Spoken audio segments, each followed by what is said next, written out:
became one whole syndicate. Dati maraming sindikato, congressman, tapos district engineers, tapos agencies, or congressman and agencies and contractors. Ngayon, isa na lang, yung presidente, yung speaker.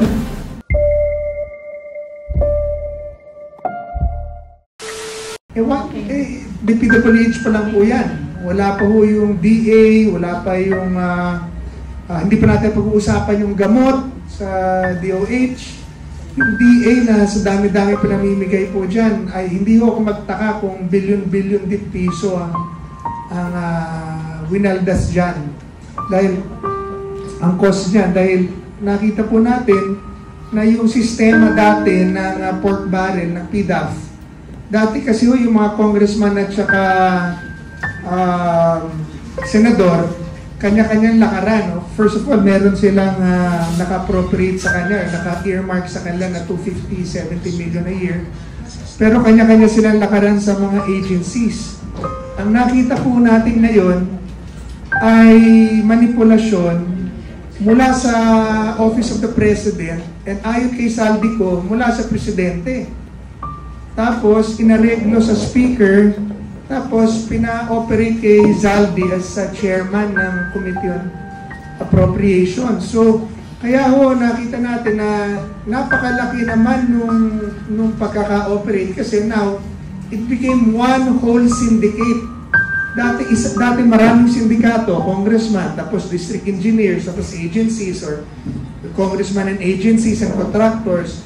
Ngayon, isa na lang, yung presidente, yung speaker, kuntsa-kuntsaba na, kung tumawid man, of course, syempre tatawid sa Senado yan kasi meron din doon chairman ng finance and they need to both approve the budget.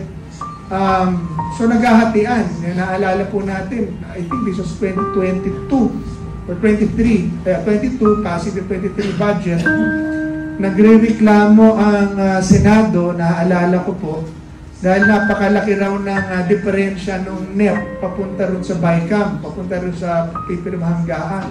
And then suddenly, nagkaroon ng areglo, diba, bilang pumasa na lang, pero nabigyan daw ng 19 billion ang Senado. And these are all on record. So, ganun po ang sitwasyon natin ngayon. And then, nagagalit tayo, nagpoprotesta tayo, pero imbis na pakinggan tayo ng gobyerno, presidente naman mismo umamin na sobrang kulang ang korupsyon, sinasilence pa ho ang Pilipino at tinatakot.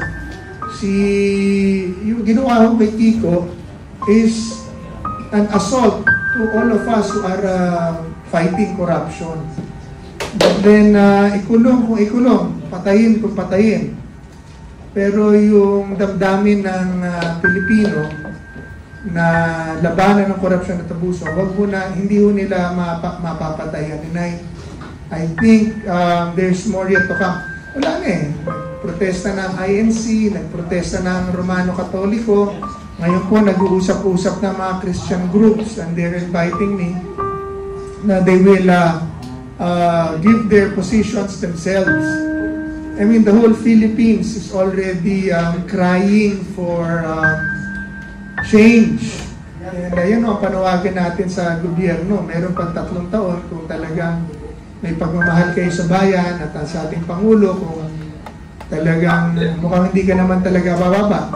Diba? So kung hindi ka bababa, gawin mo na lang po ang tama. Diba? Unang-una, pakasuhan mo lahat at pahuli, pakulong.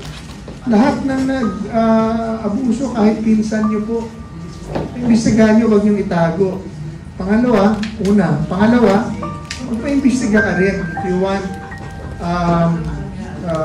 ma-restore ang tiwala ng tao sa gobyerno, magpa-imbestiga ka din. Pangatlo, kung ako po sa inyo, kung ako sa kanya, or ayoko naman magyabak, pero if I will advise the President today, sabihan mo na lahat ng contractors, congressmen, and officials na nagnakaw sa flood control, na ibalik ang perang ninakaw sa loob ng 3 araw o kakalubusohin mo sila. Pag ginawa mo yan, magbabalik po yan. Magbabalik yan. At baka may mas ng konti ang tao sa sa nangyari. Pangatlo, tigilan nyo na po yung pangaharas sa mga nagpo-protesta ng korupsyon dahil lalo lang nagagalit ang tao. Ang dapat nyo habulin yung mga korap, hindi yung mga nagpo-protesta. And lastly, pang-apat, we need systemic changes in government to fight corruption. We need a more transparent and accountable system in spending public funds. And you need to work hard. Kung hindi nyo maikasa at hindi nyo maitulak ang federalismo ngayon, it will really limit corruption. Kasi ang pera mapupunta na sa, or the bulk of the money will go to the local governments.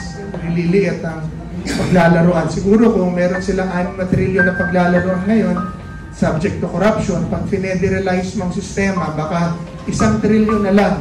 Malaki pa rin, pero at least malaki na bawas. Pero ngayon po, budget season, kinausap ko rin po yung ating mga kaibigan sa senador, pati si Sherwin. Sinabi ko, pare, merong Regional Development Council na taon-taon nagsasubmit sa Kongreso in both houses na kanilang proposal para sa kanilang mga lugar.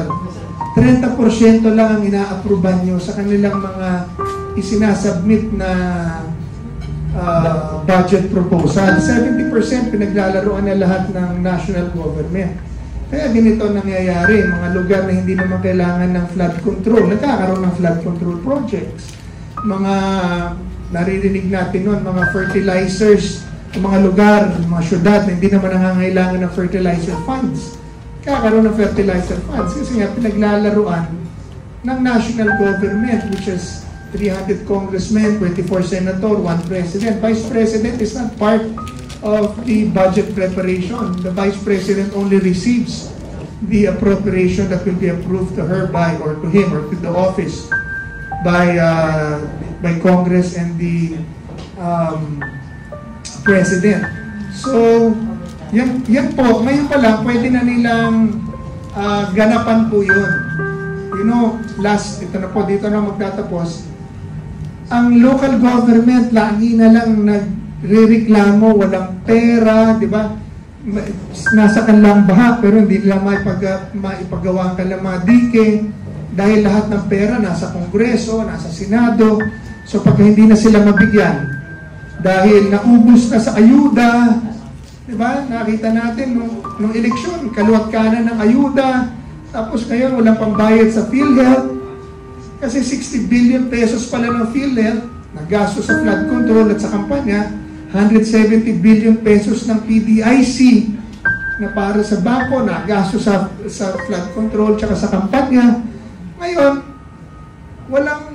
ang mga ospital ayaw na tumanggap ng guarantee letter dahil wala na raw pambayad ng PhilHealth. So anong kalokohan to? I mean, ano pa ang kailangan natin gawin? Kaya nga sinasabi ko sa ating Pangulo ngayon, Pangulong Marcos, hindi naman kalabisan po siguro, nahingin ko sa inyo, na kung hindi naman kayo bababa, gawin nyo na lang po ang tama. Sundan nyo lang ang batas, sundan nyo lang ang saligang batas. At yun din po ang aking panawagan sa ating mga kabayan. Yung mga usapan sa kudeta, junta government, caretaker government, iwasan po natin yan. Gulo lang po yan. Gulo lang po yan. Meron tayong batas, sundan natin ang batas. And wala natin tayo. Maraming salamat po.